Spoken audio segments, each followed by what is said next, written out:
menjawab salam saya doakan Allah memberikan kelapangan rezeki bagi kita semua. Allah memanggil kita ke rumahnya Makkah dan Madinah. Amin. Dan Allah berikan kesehatan kepada kita. Allah berikan keafiatan kepada kita. Amin. Rabbal alamin. Assalamualaikum warahmatullahi wabarakatuh.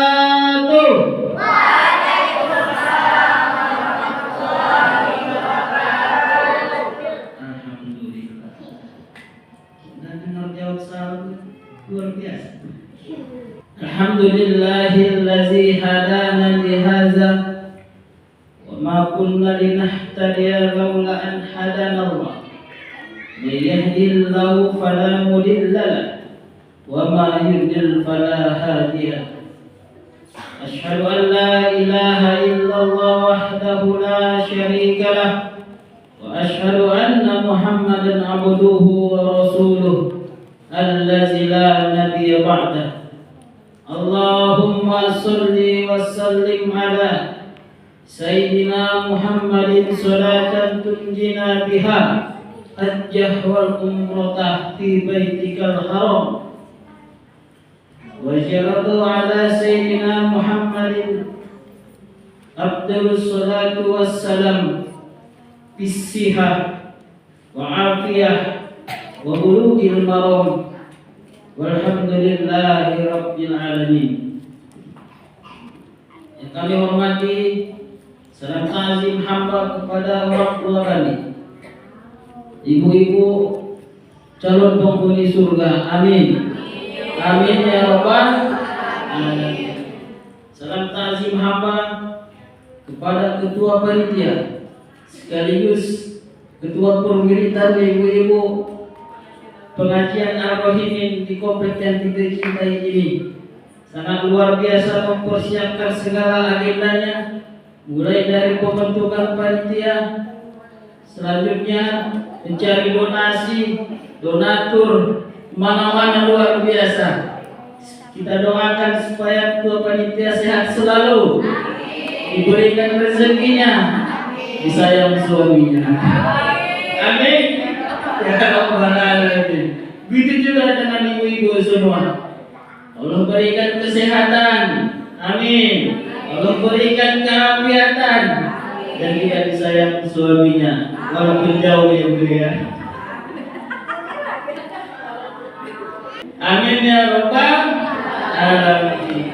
Dan yang kami banggakan, anak-anak kami yang sengaja kami undang untuk memberikan rezeki yang telah kami kumpulkan. Semoga bermanfaat bagi anak-anak kami, semakin sehat, semakin kuat, dan jangan lupa doakan orang-orang yang telah membagikan rezekinya kepada kita semua, dan doakan mereka supaya mereka terus tertanam dalam hatinya untuk membagikan rezekinya kepada kita, dan juga terus menuntut ilmu. Karena menuntut ilmu adalah kewajiban bagi kita umat Islam.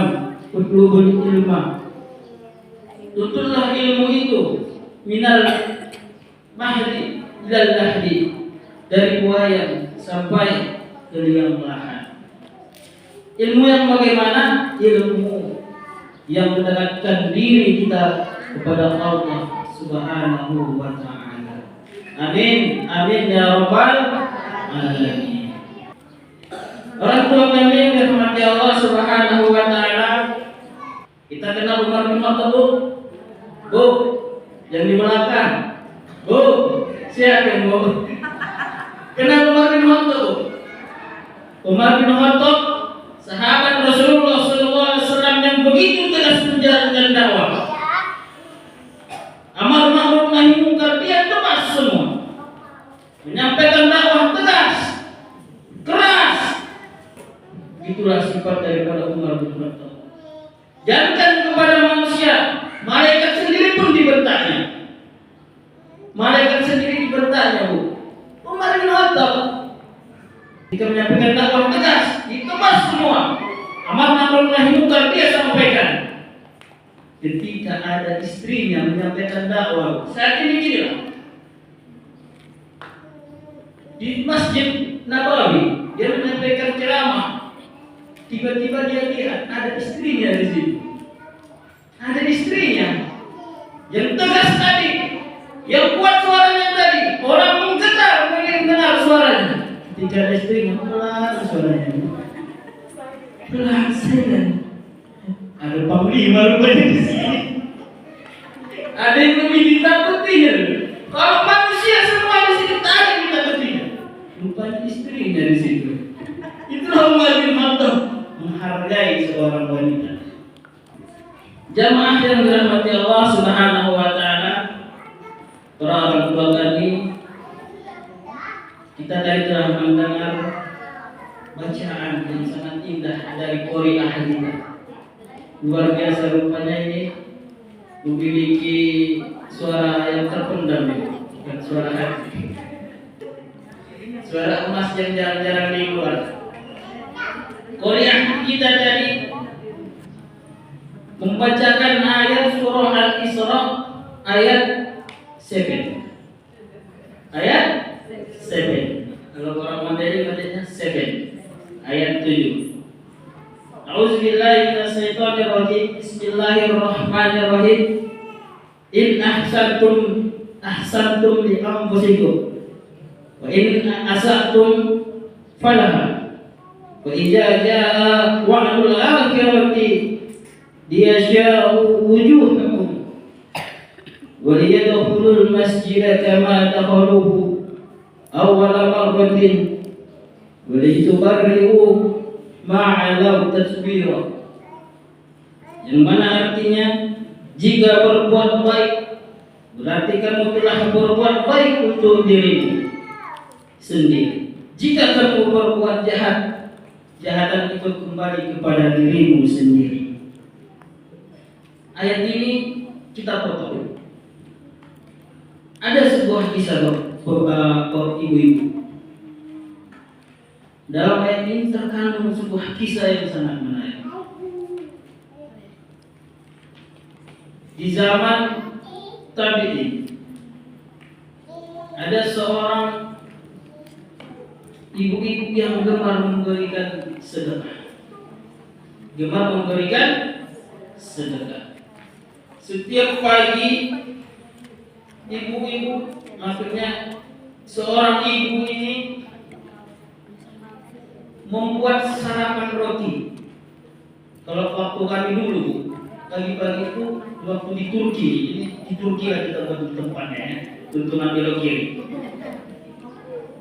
Itu pagi ibu buat roti. Roti. Rotinya itu dia dilebihkan rotinya itu bukan untuk keluarganya sendiri, tapi dilebihkan rotinya. Umpamanya dalam rumah itu ada 5, suami, istri, anaknya 3, 5, dibuatnya anak, dilebihkannya. Yang satu ini diletakkannya waktu masa Nabi di sana itu di jendela.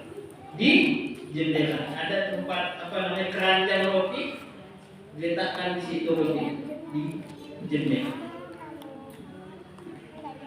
Jadi setiap pagi itu adalah pengemis yang mengambil daripada roti tersebut.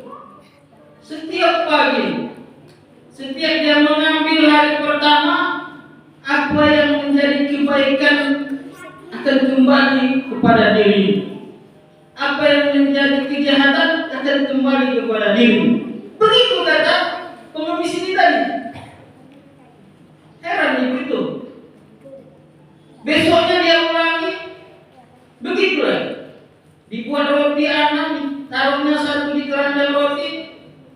Bukannya mengucapkan terima kasih, tetapi apa ucapannya? Kebaikan akan kembali kepada dirimu, kejahatan akan kembali kepada dirimu. Pas sesuai dengan ayat ini. Pas. Kebaikan yang kita lakukan akan kembali kepada dirimu. Tapi apabila kejahatan yang kita lakukan akan kembali kepada diri. Di hari yang ke-30 terbenak dalam pikiran ibu ini tadi. 1 bulan dengar ucapan daripada pengemis itu, tak enak kurasa. Di hari ke-30 dibuatnya lagi sarapan pagi, dibuatnya roti, disisakannya pembuatan adonan ini tadi. Yang dimainin untuk keluarganya, yang satu ini si pengemis. Tetapi untuk pengemis ini ditambahkannya dalam pikirannya, ditambahkan racun dulu, biar tak ikut ucapan dia. Masih dalam pikiran. Itulah godaan setan. Tetapi diumumkannya niatnya, tak jadi, jahat juga anak muda. Pikir masih ada iman dalam hatinya, masih ada iman. Tak jadi digabungkannya adonan kita sama adonan yang untuk keluarganya, disatukan, dipanggang, diletakkan. Yang satu untuk pengemis ini tadi. Begitu juga diucapkan. Ternyata di balik kisah ini semua, sedekah yang dibuat daripada seorang ibu ini tadi, dia sambil berbuat adonan ini tadi berdoa kepada Allah karena anaknya pergi entah kemana. Di dalam doa tersebut dia bermohon, ya Allah, melalui sedekah ini kembalikanlah anakku yang tak tahu aku di mana nih. Rupanya pas hari terakhir itu diambillah roti hamas pengemis ini tadi, diberikannya kepada orang yang kelaparan yang 2 hari hampir pingsan, tak makan orang ini tadi. Dikasihnya roti ini tadi kepada orang yang menganggap orang pengemis ini tadi lebih lapar daripada si pengemis. Kenyanglah orang yang kelaparan ini tadi, yang entah berapa hari yang tak makan, sambil hampir mau pingsan. Ternyata dia sehat bugar, kembali dengan tenaga pulang ke rumahnya. Ke rumahnya bertemu dengan ibu. Apa yang disampaikan oleh seorang anak ini tadi? Hampir saja aku mati. Udah berapa hari aku tak makan. Untung ada pengemis yang memberikan roti kepadaku dari pagi, sehingga aku bisa buat pulang ke rumah ini. Menangis main tadi, menangis dia. Seandainya betullah pemikiran tadi memberikan racun kepada adonan roti ini tadi, alangkah sedihnya hatiku. Ternyata roti yang diambil pengemis ini tadi diberikannya kepada anak. Dalam arti kata apa? Kebaikan yang kita lakukan, kebaikan yang kita buat, kembali kepada diri kita. Begitulah para orang tua tadi. Apabila kita ingin bersedekah, jangan kita dengar, jangan kita hiraukan apa yang disampaikan. Kalau disampaikan oleh si pengemis itu tadi adalah kebaikan, syukur alhamdulillah. Tetapi kalau kejahatan ataupun penyampaian yang kurang enak, jangan masukkan ke dalam hati. Jangan pernah kita berpikir Allah itu memberi rezeki kepada kita. Apa yang kita beri, kebaikan yang kita beri, tentunya kembali kepada diri. Begitu juga dengan sebaliknya. Apabila kejahatan, kemungkaran yang kita lakukan, itu akan kembali kepada diri kita. Contoh ketua panitia tadi bersusah payah mengumpulkan donasi, mencari donatur untuk kebaikan-kebaikan, untuk kita bagikan kepada anak-anak kita ini. Tentunya ketua panitia dan seluruh panitia akan mendapatkan kebaikan, yang mana kebaikan itu akibat daripada yang kita lakukan. Amin ya rabbal alamin. Orang tua kami yang dirahmati Allah Subhanahu wa taala. Pertemuan kita ini tentunya juga pertemuan silaturahmi, mempererat tali persaudaraan sesama satu jamaah. Mungkin ada juga yang bercerai-berai, tetapi inilah agama Islam yang mengumpulkan kita dengan tali silaturahmi. Ada sebuah kisah orang tua kami di zaman Nabi Ibrahim alaihissalam, Khalilullah. Di zaman Nabi Ibrahim biasa datang malaikat Israel. Tahu bu malaikat Israel? Bu, siapa bu? Mencabut rezeki. Oh, udah tak ada lagi rezeki kita, hilang lewat tuh. Ya kan bu? Masih ada rezeki berarti belum datang nih. Pencabut rezeki. Godnya mas serem kali nampaknya. Ya kan bu? Pencabut rezeki datang. Biasa bu, teman-temannya Nabi bukan manusia saja, malaikat. Assalamualaikum ya Khalilullah. Waalaikumsalam. Oh masuk. Tapi malaikat itu menyerupai manusia. Nabiullah tahu bahwasanya itu malaikat. Karena malaikat bu, malaikat Israel. Malaikat Israel itu tahu ciri-cirinya, bentuk fisiknya. Gak tahu? Bu tahu? Malaikat Israel. Malaikat Jibril kenal? Kenal? Tahu? Beda kenal dengan tahu. Tahu tapi tak kenal. Kenal tapi tahu. Malaikat Jibril menyampaikan malaikat. Cirinya bagaimana? Apabila dia gepakkan sayapnya seperti sayap burung, sebelah saja tertutupilah alam semesta ini. Itu malaikat Jibril. Sahabatnya siapa bu malaikat Jibril? Rasulullah Sallallahu Alaihi Wasallam. Malaikat Israel, satu sayapnya sama menyerupai malaikat Jibril. Satu.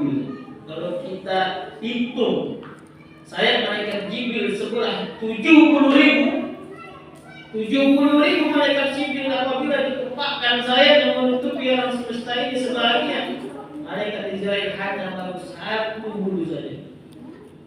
Nah, kembali ke sini. Masuklah beliau malaikat Jibril ke rumah daripada Nabi Khalilullah, Nabi Ibrahim alaihi. Ketika berbincang-bincang mereka datang seorang pemuda. Seorang pemuda ini tetangganya Nabi Ibrahim. Tetangga Nabi Ibrahim. Ya Nabi Allah, aku besok mau nikah. Aku besok mau nikah. Aku seorang anak yatim. Aku ingin Nabi Allah lah menjadi saksi dalam pernikahan. Oh boleh? Boleh. Kalau begitu aku tunggu besok. Jam berapa? Jam 8. Jam? Malaikat Israel tadi di situ mendengar.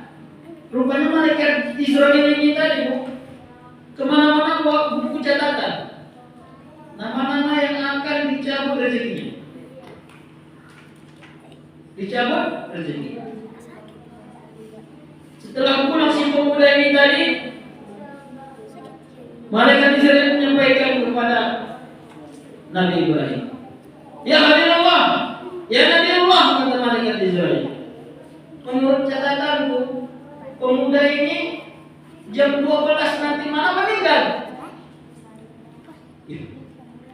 Tapi bilang malaikat Israel, jam 12 tetangga yang meninggal katanya. Terjadi sampai jam 8 dilaksanakan akad nikah, tak meninggal. melaksanakan akad nikah Nabi Ibrahim alaihissalam pulang. Datang lagi malaikat Israel. Malaikat Israel, kau bilang pemuda itu akan meninggal jam 12 tadi malam. Iya. Tapi kenapa sampai sekarang setelah dia pun sudah melaksanakan akad nikah dan meninggal? Nah begini ya Allah.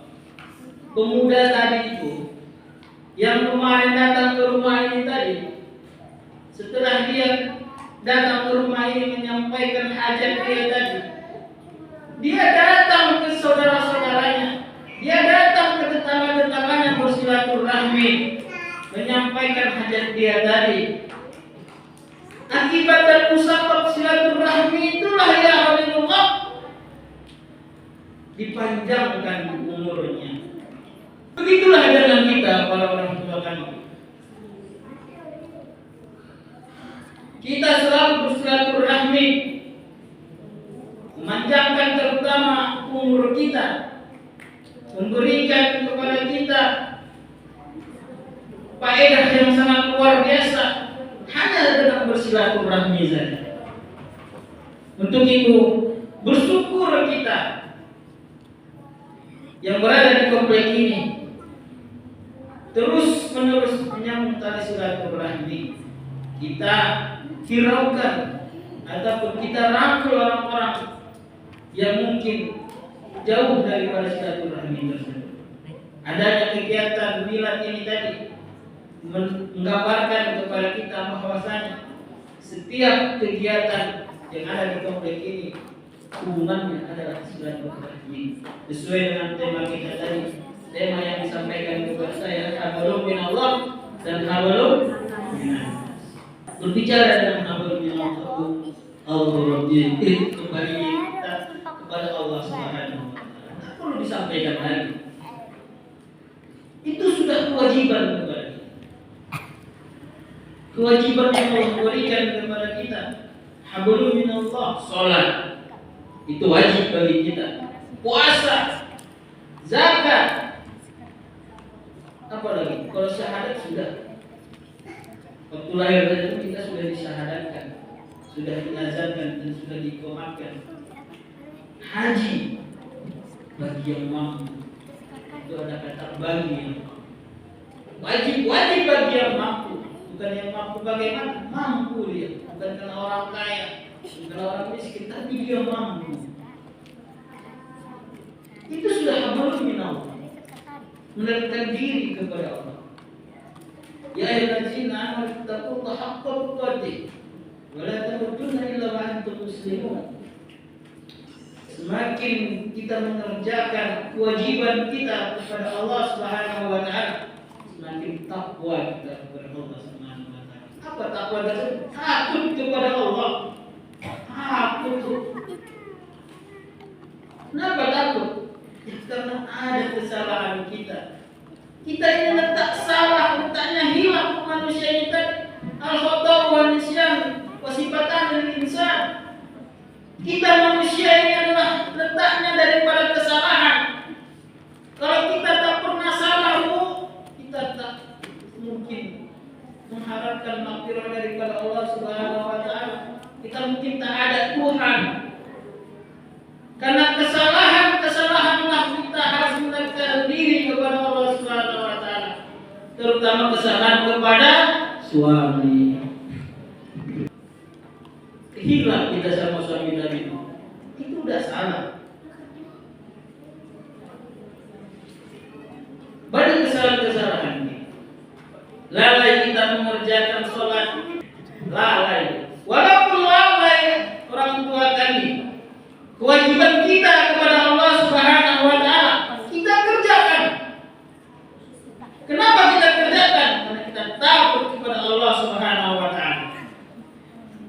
Karena kelalaian kita itu kita bermohon kepada Allah, ya Allah, walaupun aku lalai mengerjakan sholat ini, ya Allah, aku tetap sholat karena takut kepadamu, ya Allah. Tetap dikerjakan dulu. Tersenyum Allah itu. Kasih takut dan rupanya kalau sama aku. Ada sebuah kisah itu luar biasa. Karena kelalaiannya walaupun dia tetap melaksanakan kewajibannya, itulah Allah senang. Ya Allah yang Maha Kuasa tetap senang melihat hamba-hambanya yang takut kepada Allah Subhanahu wa Ta'ala. Makanya Bu, sebagai manusia kita berpegang teguhlah kepada Allah Subhanahu wa Ta'ala, karena ketakutan kita kepada Allah Subhanahu wa Ta'ala akan menyayangi kita sebagai hamba-hambanya. Takut kita lalai dan mengerjakan sholat, takut kita kepada Allah kita mengerjakan puasa, takut kita kepada Allah kita membayar zakat dan kewajiban-kewajiban lainnya. Banyak kewajiban-kewajiban kita Bu yang mungkin kepada Allah Subhanahu wa Ta'ala. Allah Maha Pengampun. Mungkin kita salah kepada Allah, kita bermohon maaf kepada Allah. Itulah abdul minna. Banyak salah kita kepada Allah sebagai manusia. Abdul minna. Di zaman Rasul ada seorang pemuda yang selalu, bukan yang selalu, pernah melakukan kemaksiatan. Setelah dia melakukan kemaksiatan, dia menghadap kepada Rasulullah. Ya Rasulullah, aku telah berbuat dosa ya Rasulullah. Apa dosamu kata Rasulullah? Tinggal sholat tidak ya Rasulullah. Melakukan tidak ya Rasulullah. Lebih besar daripada gunung Uhud ya Rasulullah dosaku ini. Bersimpuh di hadapan Rasulullah, dia ucapkan apa kesalahan itu? Dia menzinai seorang gadis yang telah menikah. Subhanallah. Di zaman Rasulullah sudah ada rupanya kesalahan yang seperti ini. Merah padam kepada Rasulullah mendengar kisah si pemuda ini tadi. Besar dosa dia. Setelah diceritakan kisahnya, wajah Rasulullah dia melepaskan kesamping, tak mau lagi melihat daripada wajah pemuda ini. Pergi kau, kata asal itu. Menangis pemuda ini tadi. Mengadu kepada Allah. Ya Allah, ya Rabbi, aku telah melakukan kesalahan dosa besar. Yang penting kesalahan luar biasa ya Allah. Hanya kepadamu ya Allah. Aku mengadu kepada Rasulmu ya Allah. Dia sangat membenciku ya Allah. Begitulah dengan penghayatan dalam hati rasa kesalahan ini tadi, Allah Subhanahu wa Ta'ala menurunkan malaikat Jibril bertemu kepada Rasulullah. Ya Rasulullah, Allah Subhanahu wa Ta'ala salam kepadamu. Datang seorang hambanya datang kepadamu mengakui kesalahannya. Maafkanlah ya Rasulullah. Allah telah memaafkan dosanya. Allah maafkan dosanya Bu. Allah maafkan kesalahannya.